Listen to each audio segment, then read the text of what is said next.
ನಮಸ್ಕಾರ ಸ್ನೇಹಿತರೆ, welcome to Dashami tutorial. ನಾನು ನಿಮ್ಮ ಹಳ್ಳಿ ಮೆಸ್ಟ್ರು.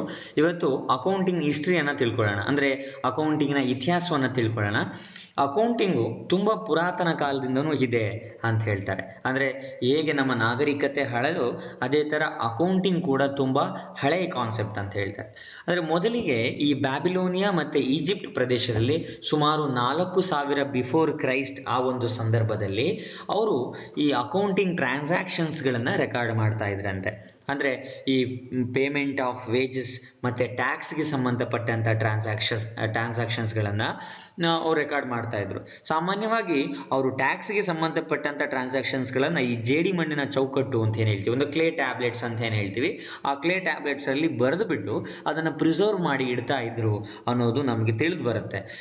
ಹಿಸ್ಟೋರಿಕಲ್ ಎವಿಡೆನ್ಸ್ಗಳನ್ನು ನೋಡಿದಾಗ ಈ ಈಜಿಪ್ಟಿಯನ್ಸ್ ಅಂತ ಹೇಳಿ ಏನು ಕರಿತೀವಿ ನಾವು, ಸೊ ಅವರು ಈ ಅಕೌಂಟಿಂಗ್ ಫಾರ್ಮನ್ನು ಅವರ ಟ್ರೆಜರಿಯನ್ನು ಮೇಂಟೈನ್ ಮಾಡುವ ಸಲುವಾಗಿ ಬಳಸ್ತಾ ಇದ್ರು ಅಂತ.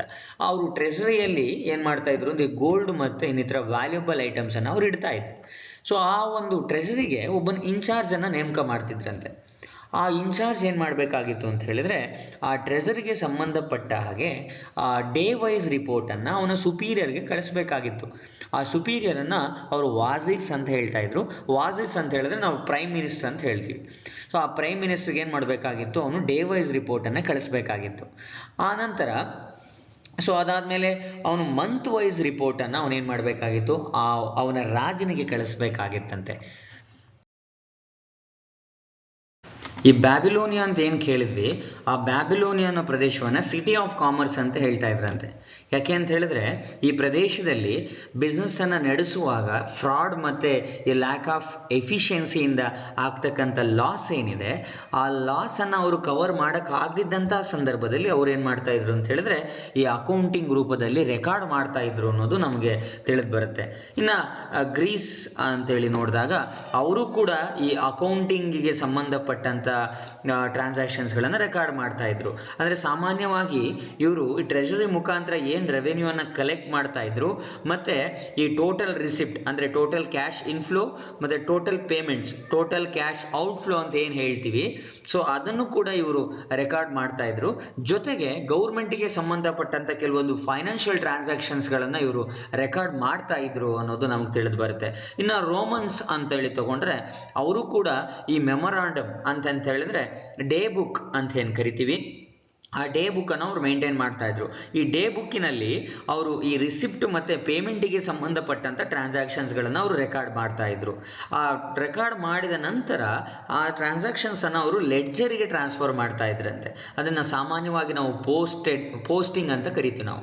ಸೊ ಹಾಗೆ ಟ್ರಾನ್ಸಾಕ್ಷನ್ಸ್ಗಳನ್ನು ಲೆಡ್ಜರಿಗೂ ಕೂಡ ಅವರು ಪೋಸ್ಟ್ ಮಾಡ್ತಾ ಇದ್ರು ಮಂತ್ಲಿ ಬೇಸ್ ಮೇಲೆ ಅನ್ನೋದು ನಮಗೆ ಗೊತ್ತಾಗುತ್ತೆ. ಇದು ಸಾಮಾನ್ಯವಾಗಿ ಒಂದು 700 ಬಿಫೋರ್ ಕ್ರೈಸ್ಟ್ ಅಲ್ಲಿಂದ ಒಂದು 400 ಅನ್ನೋ ಡೊಮಿನಿ ಅಂತ ಏನು ಹೇಳ್ತೀವಿ, ಅಂದರೆ 400 AD ಅಂತ ಏನು ಕರಿತೀವಿ, ಆ ಒಂದು ಸಂದರ್ಭದಲ್ಲಿ ಅವರು ಮಾಡ್ತಾ ಇದ್ರು ಅನ್ನೋದು ನಮಗೆ ಕಂಡು ಬರುತ್ತೆ. ಇನ್ನು ಚೀನಾ ಅಂತ ತಗೊಂಡ್ರೆ ಅವರು ಕೂಡ ಒಂದು ಸಫೆಸ್ಟಿಕೇಟೆಡ್ ಫಾರ್ಮ್ ಆಫ್ ಗೌರ್ಮೆಂಟ್ ಅಕೌಂಟಿಂಗನ್ನು ಫಾಲೋ ಮಾಡ್ತಿರ್ತಾರೆ ಅನ್ನೋದು ನಮ್ಗೆ ಗೊತ್ತಾಗುತ್ತೆ. ಅವರು ಒಂದು 2000 ಬಿಫೋರ್ ಕ್ರೈಸ್ಟ್ ಆ ಒಂದು ಡ್ಯೂರೇಷನಲ್ಲಿ ಚೈನಾನೂ ಕೂಡ ಅಕೌಂಟಿಂಗನ್ನು ಪ್ರಾಕ್ಟೀಸ್ ಮಾಡ್ತಾ ಇತ್ತು ಅನ್ನೋದು ನಮಗೆ ಗೊತ್ತಾಗುತ್ತೆ. ಇನ್ನು ನಮ್ಮ ಇಂಡಿಯಾಕ್ಕೆ ಬಂದಾಗ, ಸೊ ಇಂಡಿಯಾದಲ್ಲಿ ನಾವು ನೋಡಿದಾಗ ಅಲ್ಲೂ ಕೂಡ ಈ ಅಕೌಂಟಿಂಗನ್ನು ಈ 23 ಸೆಂಚುರಿ ಅಂತ ಏನು ಹೇಳ್ತೀವಿ, ಆ ಸಂದರ್ಭದಲ್ಲಿ ಕೌಟಿಲ್ಯ ಅವನು ಈ ಚಂದ್ರಗುಪ್ತನ ಆಸ್ಥಾನದಲ್ಲಿ ಒಬ್ಬ ಮಂತ್ರಿ ಆಗಿರ್ತಾನೆ.